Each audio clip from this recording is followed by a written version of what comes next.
ஒரு வேற லெவலான ஆக்ஷன் த்ரில்லர் மூவியை நீங்க பார்க்கணும்னு நினைச்சீங்கன்னா கண்டிப்பா அப்போ இந்த படம் உங்களுக்கானது தான். இந்த படத்தோட ஹீரோ ஒரு போலீஸ் தேடிக்கிட்டு இருக்க ஒரு குற்றவாளி. 3 வருஷத்துக்கு முன்னாடி அவருடைய அப்பா கூட நடந்த பிரச்சனையால எந்த தொடர்பும் இல்லாத குடும்பத்தை விட்டு தள்ளி இருப்பாரு. இப்போ அதே அப்பாவை அங்க உள்ள கேங்ஸ்டர் ஒரு ஆளு தன்னுடைய கண்ட்ரோல்ல வச்சுக்கிட்டு 500 கோடி ரூபாய் மதிப்புள்ள ரெட்சன் அப்படிங்கிற ஒரு டைமண்டை கொள்ளையடிக்கிறதுக்காக ஹீரோவை மும்பைக்கு வர வச்சிருப்பான். அந்த ரவுடி கேங்ஸ்டர் தன்னுடைய குடும்பத்துக்காக அந்த டைமண்டை கொள்ளையடிச்சு தரேன்னு சொல்லி ஒத்துக்க வர நம்ம ஹீரோ. இப்போ கொள்ளடிக்க வந்த அந்த கேங்ஸ்டரோட இடத்துல ஒரு பொண்ணு இருப்பா. அந்த பொண்ணை ரொம்ப நாளைக்கு முன்னாடி எங்கேயோ நம்ம ஹீரோ பார்த்த மாதிரி ஞாபகம் இருக்குன்னு கேட்பாரு. நான் ஒன்னும் விருப்பப்பட்டு இங்க இல்ல அப்படிங்கிற மாதிரி ஹீரோ கிட்ட சொல்லுவாங்க. நீங்க எதுவும் கவலைப்படாதீங்க, நான் டைமண்டை மட்டும் கொள்ளடிக்க வரல, கண்டிப்பா உங்களையும் நான் காப்பாத்துறேன் அப்படிங்கிற மாதிரி சொல்லுவாப்ல.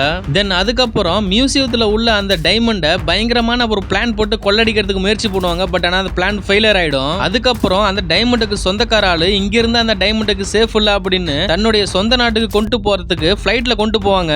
தென் அதுக்கப்புறம் அந்த ஃபிளைட்ல போகக்கூடிய டைமண்டை கொள்ளையடிக்கிறதுக்காக ஹீரோவும் அந்த கேங்ஸ்டர் டீமும் சேர்ந்து அந்த ஃபிளைட்ல இருக்கக்கூடிய பைலட்டை மிரட்டி அவங்க குடும்பத்தை கன் பாயிண்ட்ல கடத்தி வச்சுக்கிட்டு இவங்க சொல்ற இடத்த ஃபிளைட்டை லேண்ட் பண்ணணும்னு சொல்லுவாங்க. அந்த ஃபிளைட் லேண்டிங்க்கு முன்னாடி அந்த ஃபிளைட்டுக்குள்ள மேல டிராவல் ஆகிட்டு இருக்கும் போதே அந்த டைமண்ட் எப்படி கொள்ளையடிச்சாங்க அப்படிங்கறத ஒரு வேற லெவலான த்ரில்லிங் எக்ஸ்பீரியன்ஸை கொடுக்கும். கண்டிப்பா அந்த படத்தை பாருங்க. நெட்ஃபிளிக்ஸ்ல தமிழ் டப்பிங்ல இருக்கு. ஆனா படத்தோட கிளைமேக்ஸ்ல தான் ட்விஸ்டே இருக்கு. டைமண்டை கடத்த சொன்ன கொலை பண்ணிட்டு ஒரிஜினல் டைமண்ட் எடுத்துக்கிட்டு பொண்ணையும் தூக்கிட்டு வந்துருவாரு ஹீரோ.